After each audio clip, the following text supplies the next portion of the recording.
Welcome to the Copeland Coaching Podcast, where it's all about turning your job search into a slam dunk. Your host is Angela Copeland.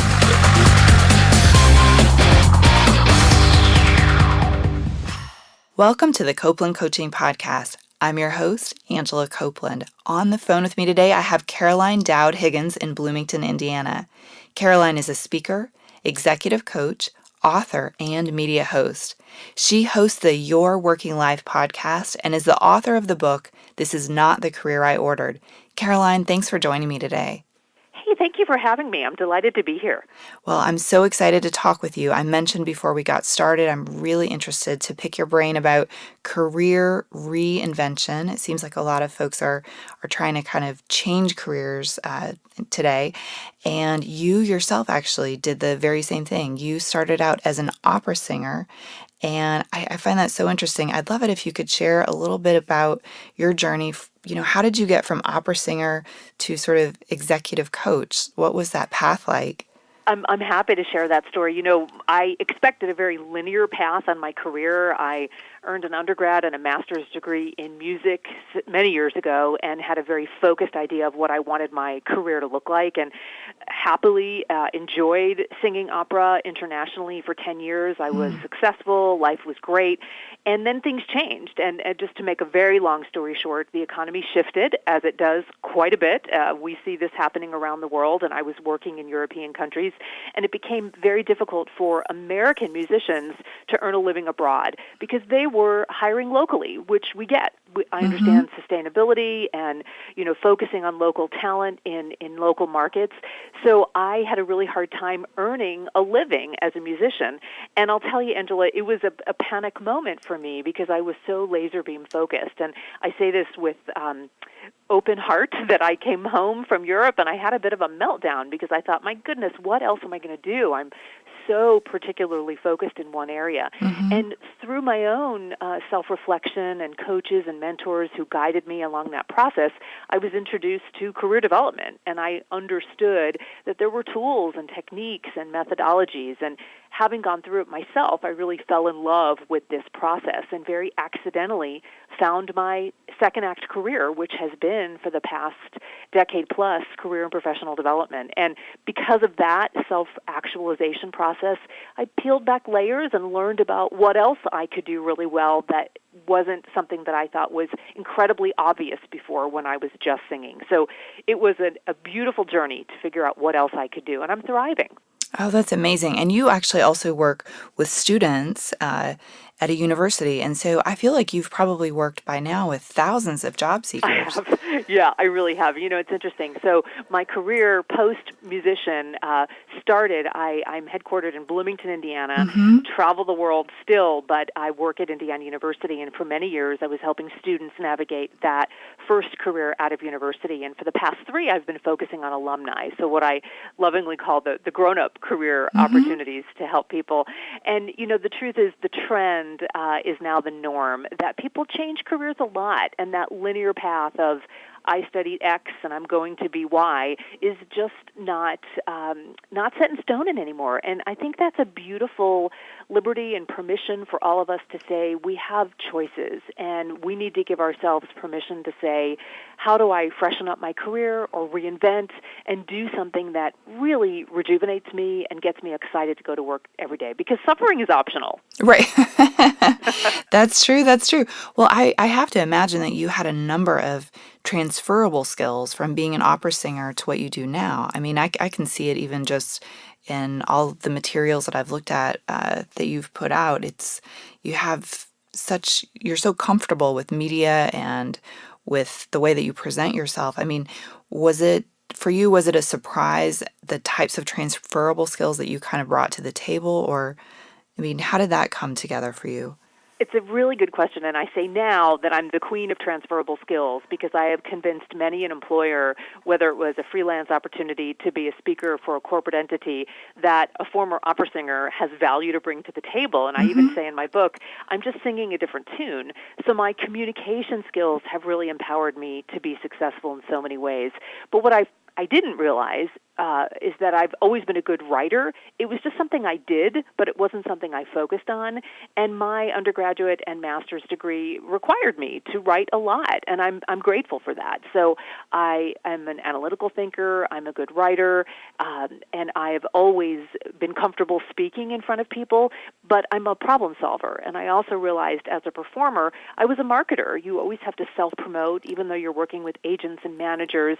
You have to be at the ready and able to talk about what you do well. And those were seamless, transferable skills. And it's a great joy for me to help others realize what they do well that is transferable to a different career. Yes, yes. Well, speaking of your book, you actually talk about career reinvention in your book, and you mention that it's kind of an art. What do you mean by that, that reinvention is an art?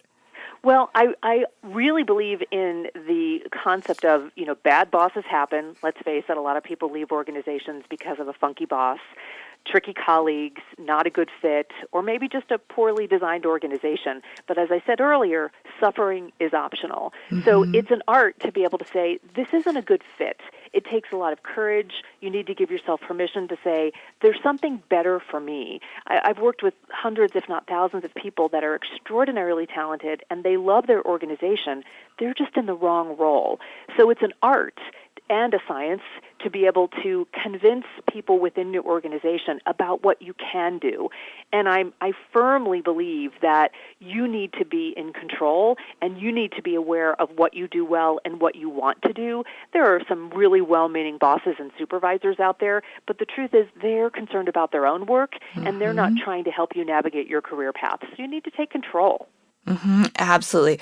Well, speaking of taking control, one field where I've really seen this come together is in the field of law, in terms of needing to take control, needing to reinvent yourself. I've met a number of lawyers who, are interested to change careers. And for some of them, maybe it's hard to get a job in law because there are maybe more lawyers than jobs.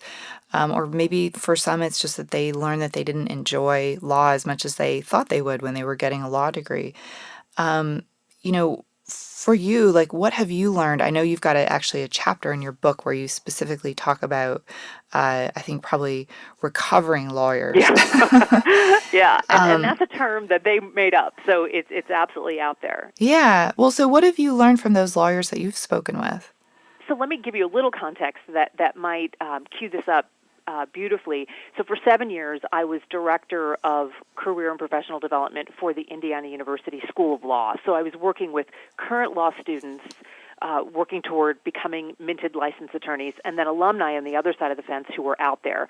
And interestingly enough, the calendar overlap was the most recent recession, so the Great Recession. Mm-hmm. And it was a very difficult time. A lot of law firms downsized, merged, and the supply and demand was very skewed. So there were more lawyers than there were opportunities. Yes. And law firms were not only shrinking, but they were losing clients. So it was a very desperate time. And then other lawyers who are more seasoned have been in the field for 15, 20 plus years and just got burned out. It's an intense industry, similar to financial services, not unusual for people to work 80, 90 hours a week. And that's the expectation. So often people that are in very particular professions, whether it's law or accounting or medicine or some particular variety of science, feel locked in and stuck. And there's nothing farther from the truth. Everybody has transferable skills, and you need to step back and put it all into perspective and learn how to differentiate what you do well from the career that you're in to the career that you want to have. And I firmly believe that everybody has an opportunity to reinvent, but it takes time and an investment in yourself to really unpack what that looks like. No, absolutely. Actually, a couple of lawyers who I have met with have asked me the question, should I downplay my law degree when I'm looking to switch to another kind of career? What would you say to a lawyer who's specifically saying, gosh, I don't know if I should really talk too much about my law degree? It's a great question, and I believe that it also applies to many other areas. So, for example, some very well-meaning mentors have said, oh, you need to downplay a master's in music because nobody knows what to do with that. So there are two sides to that coin. Yes, they're right. Nobody knows what to do with that. However, I believe instead of downplaying it, I need to take control of explaining it, and so does the lawyer. So the JD is incredibly valuable, the law degree, and if we take control and help an employer or a recruiter or whomever the network contact is understand why the degree or the experience is valuable, then we're more in control. Where we get into trouble is when we just assume that they know what it means. And as I said, the law profession tended to be linear in years past, and even that has become more circuitous. So at the end of the day, you need to define your brand and your story and your message and help people understand what you're good at and what value you bring to the new opportunity. I totally agree. You know, my undergraduate degree is in engineering, and I moved quickly away from it, but I found that it really helped me because it helped make me different, and it allowed me to say that, you know, I brought special skills to the table that my peers might not have. So I kind of think of the same thing about law. I mean, you're right. You have to explain it. You have to help make it make sense. But at the end of the day, people are impressed with a law degree. Yeah, and an engineering degree because there's academic rigor involved. You know, it's not for the faint of heart, and there's an intensity and a competitiveness. So again, leverage the things that are meaningful in addition to the hard skills that you bring to the table. And those are I mean, it's kind of like, what else are you going to bring to the table? I mean, that's your background. So it is, you know, and I always encourage people, answer the question, why should I hire you? Don't expect them to parse those details. Be really clear, whether it's the networking conversation or your resume or your LinkedIn profile or a cover letter. They need to understand the return on investment, and that's such an old phrase, but it still rings true. And also the return on energy. You know, what's your potential? Are you a quick study? Are you someone who will learn and adapt and be flexible and nimble in a very different work environment? So you've got to be persuasive and convincing. Yes, especially when someone is coming from a different perspective where they may not, you know, exactly understand why you would be a great fit. You have to tell them. Absolutely, yeah. And don't assume that they will see the degree and understand the wide variety and the layers of relatability. Hit them over the head with it. You know, be very clear with it. And like you said, this is a great example that applies to many fields. I just picked on law because, you know, I think it's a great example that can be applied in many places. So on your website, you actually talk about something which I love, and it was probably one of my favorite things that you talk about, which is the topic of resiliency. And you actually said that you shouldn't let the first no stop you. And I love that. And it's just the importance of being resilient when you hear the word no. Can you help us to understand sort of why that is and what we can do to be more resilient? Absolutely. So I want to give credit and citation to Sarah Blakely, who's the founder of Spanx. And I think you're referring to a video where I talk about, she says, you know, you're going to hear no a lot, but don't let no stop you. Think about it as a moment in time. And in the development and fundraising world, there's an adage, you know, no doesn't mean no forever. It just means no now. So a lot of times it's timing. And I strongly believe that in emotional intelligence, when you're looking at a candidate and how they will thrive in a particular scenario, being resilient is important, and being able to recover from setbacks. And no, at least for the moment, can be a setback. But how you handle that and move forward and, you know, think about positivity is incredibly important. So it doesn't mean no forever, but it means what's next, and it's really an opportunity. And it might just mean that you have an opportunity to reframe or pivot or change something, and that no could be turned into a yes. So I see that it could be a stumbling block, but I don't want it to be a barrier. It is something you got to pick yourself up, brush yourself off, and power through and think about what's next. I mean, the thing is, very often as job seekers, when we hear no, when we get a no after an interview, very often we think, well, they didn't like us. I need to move on. Yeah. We automatically defer or we go to the point of, oh, it's me, it's personal. Now, the truth is, we don't know because they haven't communicated. You know, maybe they hired their son or daughter and it was just purely political or purely nepotism. The reality is we really rarely know why they hired someone else.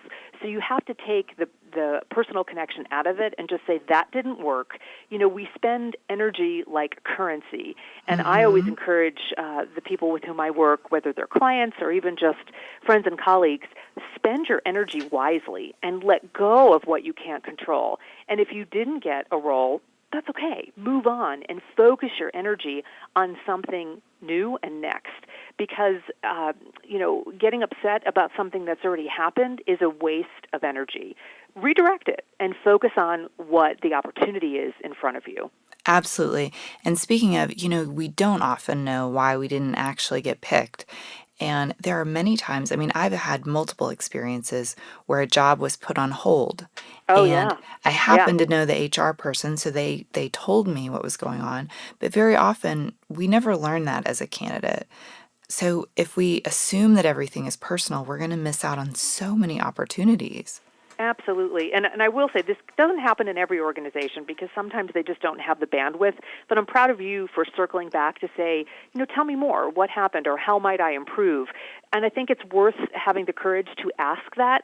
Again, if they don't respond, don't take it personally because sometimes they just don't have the time if, hundreds of people applied. But if there are nuggets of forward-moving constructive criticism that can help you next time, great. But don't assume that it was your fatal flaw. Sometimes it's budget, it's HR cycle, it's fiscal year, it's way out of your control. And that's okay. Absolutely. And the other thing, too, is say you went in for an interview and it was the first time they'd ever met you in person. They may have hired a candidate that they knew better, but after they've met you and they've gotten to know you over some time, if you form a relationship with them, then the next time they do have an opportunity available, you may be the first person they think of. Absolutely. I'll tell you a quick story. So I have Sure. a current client that I'm working with who came out of a second-round interview for an opportunity, and she was so excited, and she was really convinced that she had a great shot. And she did, but unfortunately, it went to someone else who they knew longer, right? So they just had a longer professional relationship. But she responded very positively to the email that let her down, and she said, I think there are things that I can do with this organization. Please keep me in mind for the future. And sure enough, they said, you know what? We were so impressed with you in the interview that we're already thinking about how we can leverage you in a different role. So that positivity and the way that you handle the rejection is so important because it may be that there's something else really quickly coming down the pike that you can be ready for. That's such a good example. And I think sometimes if we have never been the hiring manager, we haven't had that experience where we're having to make that tough decision in the moment. So it may be, like you said, like there could be just something right around the corner. And if you're just still open to it, as opposed to feeling rejected and hurt, it just leaves space for other opportunities to come in. Absolutely. Take the high road, right, and be a consummate professional. I will say, too, I get it. When we lose an opportunity or something doesn't happen, it's emotional, and it is a mourning of a loss, if you will. So rant and rave in the privacy of your own home, but give yourself a very limited time. Get it out of your system, work the emotion, and then get back on track. Right. But processing is important. No, completely agree. Totally. Well, so another thing I know that you help your clients with is to become their own self-advocate. And first, I'm curious. I know what this means, but can you share with us, from your perspective, what does it mean to be a self-advocate?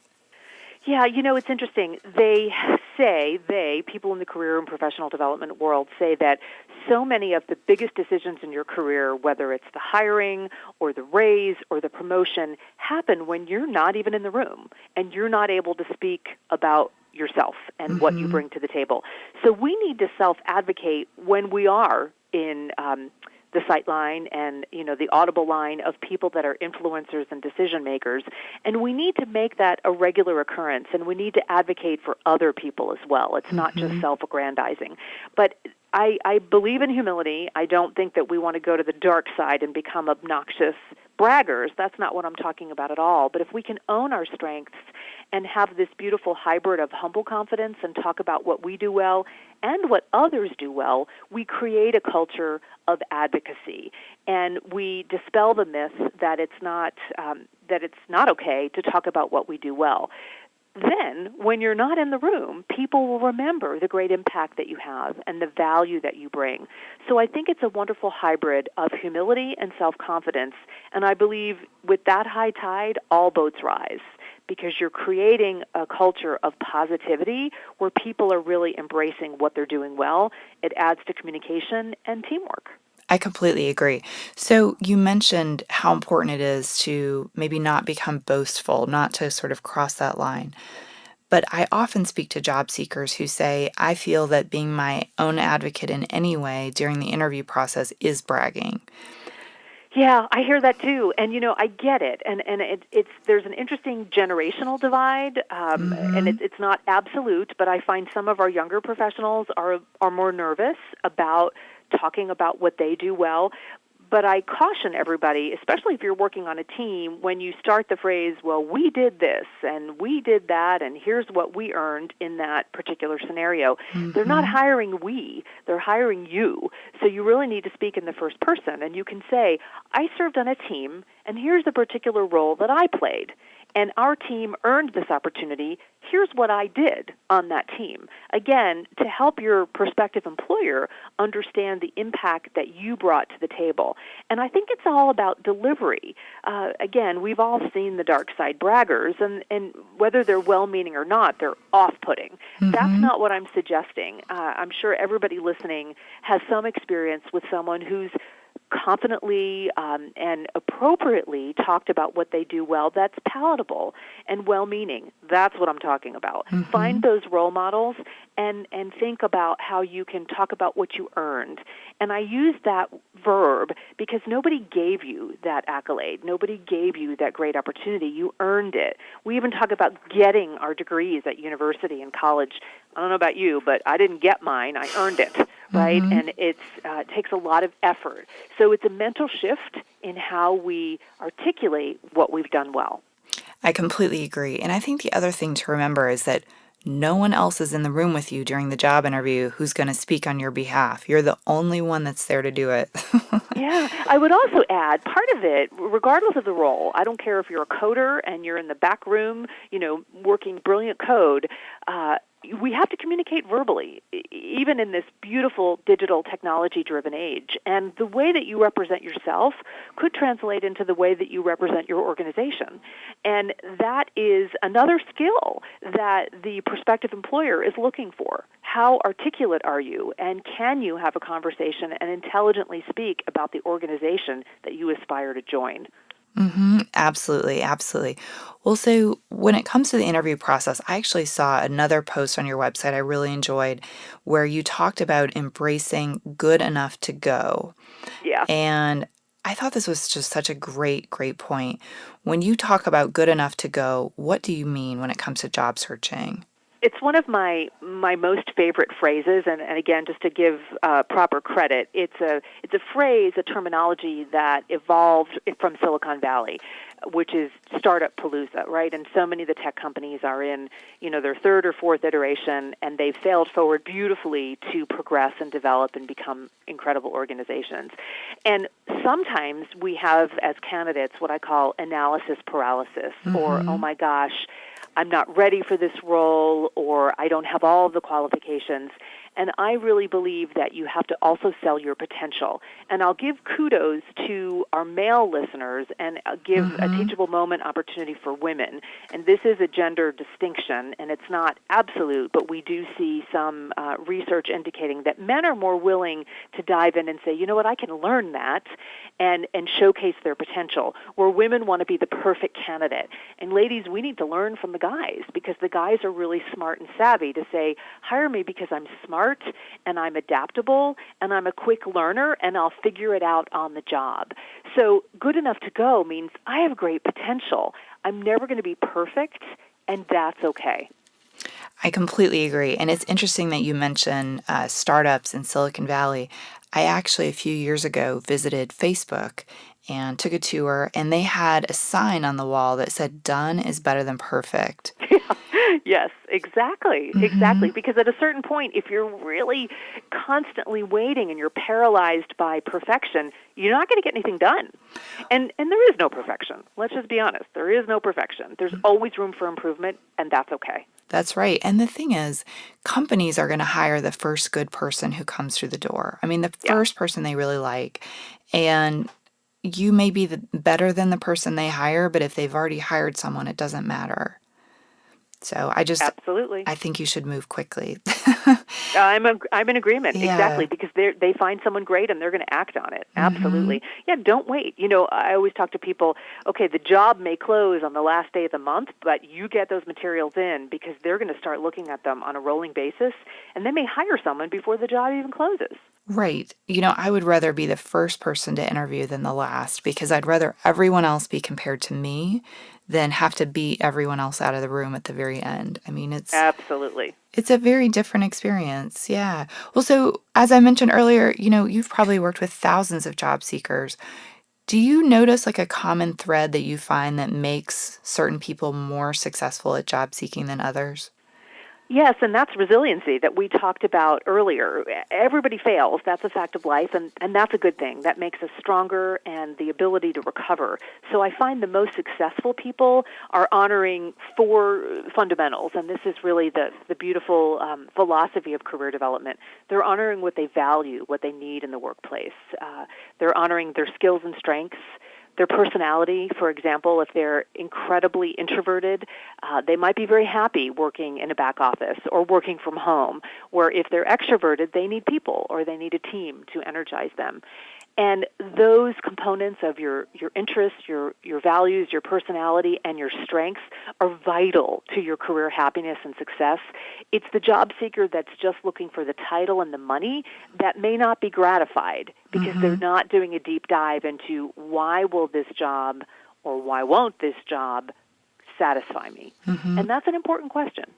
No, I think that's great. And it's a great point that you say resiliency because you're not saying it's the smartest person or it's the person with the best degree. Resiliency is something that we can all work on. Absolutely. There's some great books out there talking about grit and scrappiness, and I think that those are great descriptors.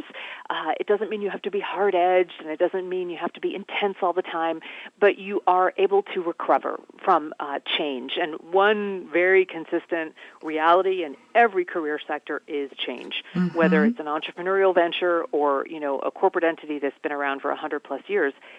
Things change, and if you can be nimble, you're going to be successful. Absolutely, absolutely. Well, so I have one other question that kind of comes to mind. And, I recently did one of these TEDx talks, and as I was getting ready, I was practicing at a local theater here in Memphis where I live, and I ended up seeing a ballet dancer who was there, and he's a professional dancer, and he was there practicing. And I remember my speaking coach that I was working with said to me, he doesn't have any reason to be here practicing. He doesn't have a show coming up. And I remember thinking how different it was for me as an experience to practice repeatedly for this talk versus when I worked in business, you would kind of do a PowerPoint and you deliver it once and that would be it. Yeah. Because you come from a field of being a professional performer, I'm curious if you have any thoughts for us about the importance of practice, because I think a lot of us who are listening probably come from the business world where that's really not a thing.